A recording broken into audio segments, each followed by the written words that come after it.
All right, today we're going to break down a really powerful mental model. It's called the architecture of emotional discipline. And honestly, it's a framework that can totally change how you handle pretty much any challenge that gets thrown your way.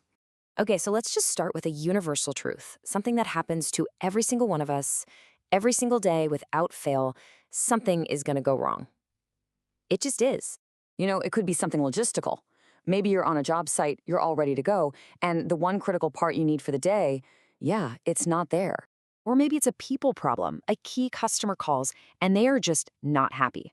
And in that moment, it doesn't even really matter whose fault it is, does it? The frustration is there. Or how about this one? That beautiful, carefully planned schedule you made for the week, poof, it just got completely blown up. The point is, this stuff is just inevitable.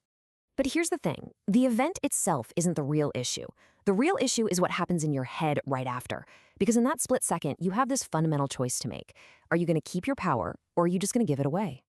So what do we even mean by giving your power away?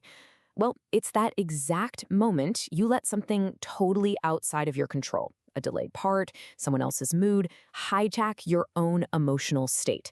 You let it decide how you're going to feel and act. And look, this power we're talking about, it's not some abstract, fluffy idea. It's your most valuable stuff. It's your focus, your energy. It's your raw ability to actually solve problems. It's your presence as a leader. When you give that away, you don't just feel bad, you literally perform worse. So how does this whole hijacking process actually work? This is the critical piece of the puzzle. The external event, the thing that happened, it is not the direct cause of how you feel. The real driver, it's the story you immediately start telling yourself about what just happened. And this example just lays it out perfectly. The event is exactly the same, the wrong part showed up, but look at the difference. Story number one. This always happens, why can't they get it right? The result? Frustration, tension, and a slower solution. But story number two? Okay, mistakes happen, let's solve it. And what do you get? Calm focus, a faster resolution, and you actually build trust. Same event, totally different worlds. You can actually map this whole thing out like a chain reaction. See, it starts with the external event, sure. But look at step two, the internal story. That is the pivot point. That's the link in the chain that you control. Because that story creates your emotion, which drives your behavior, which, you guessed it, creates the final result. You can't control step one, but you absolutely own step two. So let's just nail this down. It wasn't the wrong part that created the bad day. It was the interpretation of the wrong part. Your power isn't in trying to prevent every mistake from ever happening. Your real power is in how you choose to interpret and respond to them when they do. Now, this idea leads to this really powerful concept. When we let our internal story run wild with blame and frustration, we start operating from a really dangerous place. It's a mindset called living below the line. And to get this, we have to be super clear on what we actually control. We can't control traffic. We can't control other people's mistakes or the weather. But what you always, 100% of the time, have control over are these three things: your preparation, your attitude, and your response. That's it. That's your domain. And this slide just shows the two different paths you can take. When you're below the line, everything is reactive. It's blame, it's getting defensive, making excuses. It's basically being a victim. But when you operate above the line, it's proactive, it's ownership, it's curiosity, it's calm. It's all about focusing on the solution. And here's the real danger of going below the line. It's not just that you're in a bad mood. It's a direct hit to your performance. It's like a circuit breaker flips in your brain. Your creativity, your problem-solving skills, your ability to listen, they just vanish. You literally lose access to the best parts of your own mind. Okay, so we get the problem. We see the trap. But what do you actually do in the heat of the moment to fix it?